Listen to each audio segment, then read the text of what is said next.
So it feels like you're extremely forward thinking. Like, when you talk about like it failed, but then failing forward. And a lot of people don't have that capability. Like when they fail, it is so much a result of like they take it so personal and sends them kind of spiraling. So, besides this being honestly probably one of your natural like strengths, how do you recommend someone to become less fearful of this failing? And like, I think incorporating the pivot in here. So this is what you're saying is like, okay, if you're in the situation, then don't not do it because you're afraid that this all was a failure.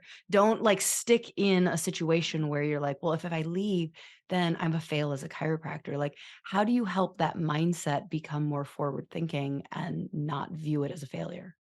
That's a good question. I think that's something that we really have to work on, and it's going to take a lot of intention and practice because this is neuroscience and it is rewiring the brain. Because if you look at your childhood, most likely a lot of your belief systems about this topic started there. Were you surrounded by a growth mindset or have that instilled in you before age 9 specifically? Or was it more fixed mindset around you? Things are out of your control, things in life happen to you.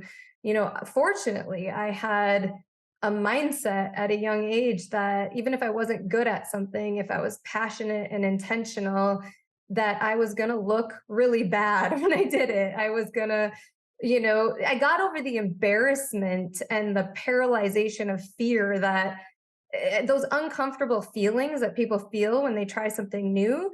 I put myself in uncomfortable situations all the time and released feeling shameful or embarrassed or guilty if it didn't work out. And there are so many things that I'm really bad at, like really bad at. I was definitely, it wasn't a strength to look at failure as forward progress. It was instilled in me at a young age. And so, if you did not have that shaping you, because many people don't, and again, that's where I feel like oftentimes when I'm a guide or a coach, I always say, I wish I could give people the childhood they deserved, because it does shape us in so many ways. But the good part is you can actually rewire your brain, and that's proven with research. It just takes a lot of intention. And this is where we need to get our environment right because willpower is not enough. Our brain has been hardwired for a very long time, so disrupting our environment before changing our behavior is essential. And what do I mean by that? How can you create more ease and flow in the type of habits you want to create and create safe containers for you to fail forward with encouragement, not only from yourself, but others around you. So I encourage you to try something new that you've wanted to try, but avoided because you'd feel embarrassed. And I'll just give you examples like, I'm a horrible dancer, I was.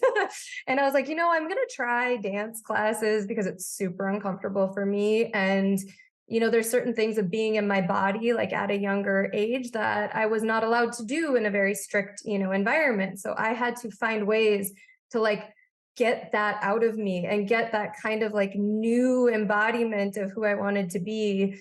If it feel uncomfortable, do it. So you doing it. So you could do that alone, or you could do that with an amazing supportive friend that you have. Again, if it's trying, strength training for the first time and you feel super embarrassed going into a big gym and you don't know where to go because you feel like everybody is looking at you and judging you, like pick up the weight for the first time at home, but just purchase it first, get it in your house, get it in front of you, and that makes that habit easier. So I'm a big proponent of like environmental cues that make it so much easier for us to transform the way we view failure. And you would never look at your child and be like, oh, you can't tie your shoes, I'm going to tie them for you forever. Or you can't tie your shoes, like that's horrible and you're judgmental. But we do that to ourselves every single day when we want to progress forward or try something new.